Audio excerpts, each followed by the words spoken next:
बाबूलाल मरांडी जी संघ के तृतीय वर्ष शिक्षित स्वयंसेवक प्रचारक, क्यों छोड़नी पड़ गई थी भाजपा आपको? कभी कभी जीवन में ऐसी घटनाएं होती है। ये सामान्य घटना नहीं है सर, एक लंबा पत्रक है सर, जिसमें आप बीजेपी पर इल्ज़ाम लगा रहे हैं कि ये विधायकों की खरीद फरोख्त करते हैं। अमित शाह जांच करें। आप ट्वीट कर रहे हैं भाजपा सत्ता में आते ही पद पैसा शासन का भय दिखाकर दूसरे दलों के सांसदों विधायकों को तोड़ती है, इसका विरोध होना चाहिए, झूठे और मक्कार है बीजेपी सरकार। ये सर आपके ट्वीट हैं। चुनावी रैली में अमित शाह द्वारा जय श्री राम का नारा लगाना आदर्श आचार संहिता का खुला उल्लंघन है। कभी कभी घर से भी कोई सदस्य थोड़ा निकल जाते हैं, लेकिन कहीं दूसरों के घर हम गए नहीं। कुतुब मीनार से कूदना और भाजपा को ज्वाइन करना, इसमें कुतुब मीनार से कूदना ज़्यादा श्रेयस्कर है। मैं आपको बिल्कुल वर्बेटम कोट कर देता हूं ताकि ये ना हो बात की साहब। नहीं, मैं ऐसा कहा भी नहीं रहा। मैं तो कह रहा हूँ कुतुब मीनार से मैं कूद चुका था। तो कैसे आपका भाजपा में वापसी का रास्ता कैसे खुला? क्योंकि अमित शाह तो 2014 से कोशिश कर रहे थे, फिर 2020, ये 6 साल का इंतजार क्यों? नहीं, कोशिश हो रही थी, लेकिन कहीं ना कहीं थोड़े बहुत गैप हो जाता था। क्योंकि उन्होंने कह दिया था कि आप आ जाइए, आपकी पार्टी के लोग तो आने को तैयार बैठे हैं, और आप भड़क गए इस बात पे। अब वो तो मुझे भी बहुत अधिक याद नहीं है ऐसा। आपकी प्रधानमंत्री जी से बात मुलाकात होती तो कभी ऐसे पुराने बयान आपको ध्यान आते हैं जो आपने प्रधानमंत्री जी को लेके दिए थे गुस्से में? नहीं संभले तो कटोरा थमा देगी मोदी सरकार, भीख मांगने को भी पकौड़ा मांगने की तरह रोजगार घोषित कर देगी।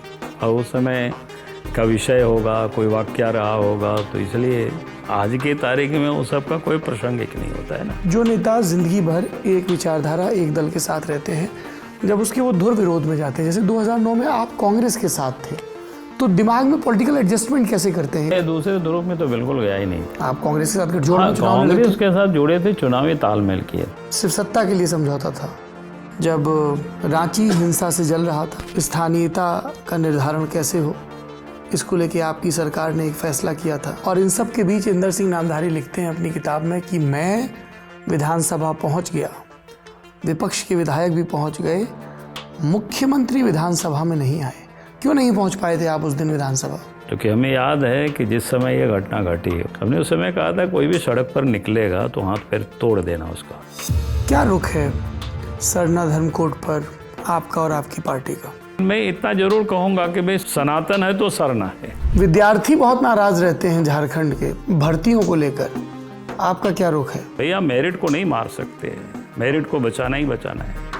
24 बरस हो गए हैं, लेकिन आज भी राजधानी रांची समेत हर जगह पावर कट एक सामान्य बात है। आज भी हमको डर लग रहा था कि आपके साथ बैठेंगे, पता नहीं बिजली कब चली जाए। हेमंत सोरेन कहते हैं कि केंद्रीय एजेंसियों के द्वारा उनको प्रताड़ित किया जा रहा है, आप क्या कहेंगे? नहीं कहेंगे क्या भाई, उन्होंने गड़बड़ किया है ना, पूरे झारखंड को लूटा है। चंपई सोरेन किन शर्तों के साथ आए हैं वो पार्टी में? इस उम्र में अगर पार्टी आ रहे हैं तो इसका मतलब है कि वहाँ काफी उनको सताए गए। आप उनकी पार्टी में शामिल होने के विरोध में थे। लोगों ने कहा मरांडी जी भाग के दिल्ली गए, मोदी जी से मिले, ये तो गलत वो है। इस हक में नहीं थे कि चंपई सोरेन को लिया जाए। जब 2024 के लोकसभा का टिकट वितरण हुआ तब भी सबने यही कहा, चली तो बाबूलाल मरांडी जी की है। रघुवर दास जी को क्यों नहीं वापस आने दिया आपने? क्या वो चुनाव लड़ना चाहते थे? हमें तो नहीं कहा है, हमसे तो नहीं बात हुई है। डबल इंजन का तो नहीं पता, लेकिन डबल आश्वस्त नजर आ रहे हैं मरांडी जी, एक भाजपा की सत्ता में आने को लेकर और दूसरा खुद के मुख्यमंत्री बनने को लेकर।